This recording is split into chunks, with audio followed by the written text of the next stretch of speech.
दोस्तों, हर साल दुनिया भर में हजारों साइंटिफिक रिसर्च पेपर्स पब्लिश करे जाते हैं, जिसमें साइकोलॉजिकल रिसर्च का भी बहुत बड़ा हिस्सा होता है। पर देखा जाए तो इन साइकोलॉजिकल रिसर्च और स्टडीज को पढ़ना एक नॉर्मल इंसान के लिए जितना मुश्किल होता है, उन बातों को रियल लाइफ में अप्लाई करना उतना ही आसान भी है। इसीलिए आज की वीडियो में हम आपके साथ 12 ऐसे साइकोलॉजिकल फैक्ट्स को शेयर करेंगे जिन्हें जानने के बाद आप पहले जैसे सेम नहीं रहोगे। What hurts the most? हम आपसे एक सवाल पूछते हैं और आप ऑनेस्टली आंसर करना। सबसे ज्यादा क्या हर्ट करता है? जब हम पेन की बात करते हैं तो सबके दिमाग में सबसे पहले फिजिकल पेन आता है, लेकिन साइकोलॉजी के अकॉर्डिंग पेन दो टाइप्स के होते हैं। फिजिकल पेन जब कोई इंजरी होती है, और सोशल पेन जब कोई रिफ्लेक्शन, अकेलापन और रिजेक्शन मिलता है। और आपको जानकर हैरानी होगी कि साइकोलॉजी के अकॉर्डिंग जब कोई रिजेक्शन फेस करता है तब उसको फिजिकल पेन के बराबर ही दर्द होता है, क्योंकि रिजेक्शन मिलने पर ब्रेन वही पार्ट एक्टिवेट करता है जो किसी इंजरी पर होता है। Breakup is equal to rejection is equal to pain. Rejection मिलने पर बस मूव ऑन कह देना आसान है, पर असल में वो आपके ब्रेन के लिए एक इमरजेंसी सिग्नल होता है और इसीलिए आपका रिएक्शन इतना इंटेंस होता है। आफ्टर ऑल आपका ब्रेन कनेक्ट होने के लिए बनाया गया है, ना कि इग्नोर होने के लिए बनाया गया है। Cognitive dissonance. क्या कभी आपको ऐसा अपने अंदर से फील हुआ है कि जिस चीज को आप डिफेंड कर रहे हो वो गलत है, लेकिन फिर भी आप उसके लिए लड़ रहे हो, उस पर अटके हुए हो? वेल, ये एक मेंटल ट्रैप है जिसे कॉग्निटिव डिसोनेंस कहते हैं। कॉग्निटिव डिसोनेंस तब होता है जब आपके दिमाग में दो अलग बिलीफ्स आ जाते हैं। जैसे आप किसी लीडर, पार्टनर, आइडियोलॉजी के लॉयल हो, लेकिन आपको सामने से क्लियर प्रूफ दिखे कि वो गलत है। इस तरह की सिचुएशन में आपका लॉजिक कहता है यहाँ से निकल जाओ, पर दिमाग कहता है नहीं यार, मैं कैसे मानूं कि मैंने अपना इतना टाइम और एनर्जी इस पर वेस्ट किया है।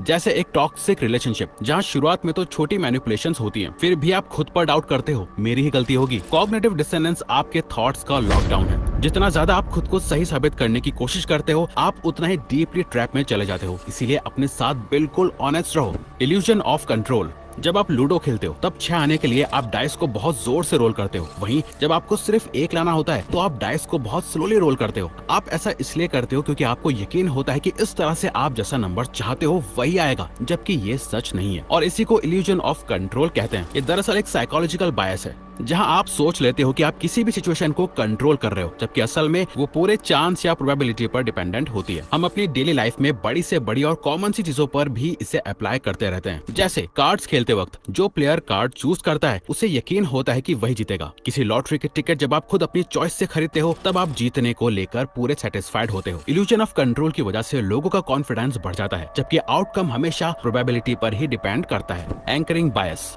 क्या आपने कभी सोचा है कि एक 2000 रुपए की वॉच साथ में रखी हुई 10,000 की वॉच के साथ महंगी क्यों नहीं लगती है? क्योंकि असल में इसे साइकोलॉजी में एंकरिंग फैक्ट कहते हैं, जो एक साइकोलॉजिकल ट्रिक है जिसे बड़े बड़े ब्रांड और कंपनीज यूज करती हैं आपके खिलाफ। क्योंकि इससे आपका दिमाग पहले नंबर को एंकर बना लेता है और उसके बाद जितनी भी चीजें आती हैं सब उस एंकर से कंपेयर होती रहती हैं। चाहे सैलरी नेगोशिएशन हो, शॉपिंग हो या रिलेशनशिप स्टैंडर्ड्स, जो पहला नंबर या आइडिया आपने सुना वही आपका रेफरेंस पॉइंट बन जाता है। Affective primacy hypothesis. Robert Zajonc's. 1 minute जरा सोच कर बताओ, किसी भी चीज को लेकर इनमें से पहले क्या आता है? पहले थॉट आता है या इमोशन? अपना आंसर कमेंट करके बताओ। और अब जरा 2 सेकंड के लिए हमारी बात गौर से सुनो और विजुअलाइज करो। क्या कभी आप किसी जगह या रूम में गए हो और आपको अचानक से अजीब सा महसूस होने लगता है जिसकी कोई वजह ही नहीं होती है, और कभी कभी अचानक से तेज आवाज होती है और आप डर जाते हो, जबकि वो तो बस एक किताब गिरने की आवाज होती है। इन दोनों ही केसेस में हम फील पहले कर लेते हैं और सोचते बाद में, और इसी को अफेक्टिव प्रेमेसी हाइपोथेसिस कहते हैं। ये कॉन्सेप्ट 1980 में साइकोलॉजिस्ट रॉबर्ट ज़ायोंग्स ने डिस्कवर किया था। मतलब दिमाग किसी भी चीज को एनालाइज करे उससे पहले आपके इमोशंस रिएक्ट कर चुके होते हैं। ऐसा इसलिए होता है क्योंकि इमोशंस ऑटोमेटिक, अनकॉन्शियस और सुपर फास्ट होते हैं, और हम ह्यूमंस तो इमोशंस की पूरी दुकान होते हैं। Mirror neuron. क्या आपने नोटिस किया है कि जब भी आपके पास कोई यॉर्निंग करता है यानी उबासी लेता है तो आप भी ऑटोमेटिकली यॉर्निंग करने लगते हो? किसी को हंसते हुए देखकर आपके फेस पे भी स्माइल आ जाती है, तो किसी को रोते हुए देखकर आप भी इमोशनल हो जाते हो। ये कोई कोइंसिडेंस नहीं होता है, बल्कि ये मिरर न्यूरॉन की वजह से होता है। आपका दिमाग सिर्फ ऑब्जर्व नहीं करता है, वो आपके सामने जो हो रहा है उससे फील भी करता है, और बिना सोचे बिना परमिशन के मिरर या कॉपी भी करता है, बिल्कुल जिस तरह से पेट्स कभी कभी अपने ओनर को इमिटेट करने लगते हैं। The fundamental attribution error. अब हम आपको एक साइकोलॉजिकल ग्लिच के बारे में बताना चाहते हैं जो सभी लोग बिना उसे रियलाइज किए हुए करते हैं, जिसे फंडामेंटल एट्रीब्यूशन एरर कहते हैं। ये एक साइकोलॉजिकल बायस है जिसमें हम दूसरों के बिहेवियर को तो उनकी पर्सनैलिटी से जज करते हैं, लेकिन अपनी अपने एक्शंस को सिचुएशन के ऊपर डाल देते हैं। जैसे रोड पर ड्राइविंग करते वक्त जब कोई दूसरा ड्राइवर आपको ओवरटेक करके आगे निकल जाता है तो आप कहते हो क्या बदतमीज इंसान है। जबकि आप कभी किसी और को भी अनजाने में ओवरटेक करते हो तो आप कह देते हो क्या करूं यार, मैं लेट हो रहा हूं। और अब पार्क में देखते हो कि एक अंकल एक लड़के को बुरी तरह से डांट रहे हैं, जिसको देखकर आप कहते हो कि क्या अजीब आदमी है, पार्क में बच्चे खेलेंगे नहीं क्या। लेकिन जब अगले ही दिन वो बच्चे आपके व्हाइट कपड़ों पर बॉल मार देते हैं तो आप उन्हीं बच्चों को बुरी तरह से डांटते हो। मतलब दूसरे लोग गलत हैं क्योंकि वो बुरे हैं और आप गलत हो क्योंकि आप मजबूर हो। एक स्टडी के अकॉर्डिंग जब किसी और के साथ कुछ बुरा होता है तो 65% केसेस में लोग उनकी पर्सनैलिटी को ब्लेम करते हैं, लेकिन जब वही लोग खुद कुछ बुरा करते हैं तो सिर्फ 44% केसेस में खुद को ब्लेम करते हैं, बाकी सब सिचुएशन को ब्लेम करते हैं। हम दुनिया को सिर्फ सरफेस लेवल पर जज करते हैं, ये बंदा ऐसा ही है, और खुद को कॉन्टेक्स्ट के साथ जज करते हैं, मैं तो अच्छा हूँ बस टाइम खराब है। यही फंडामेंटल एट्रीब्यूशन एरर का गेम है।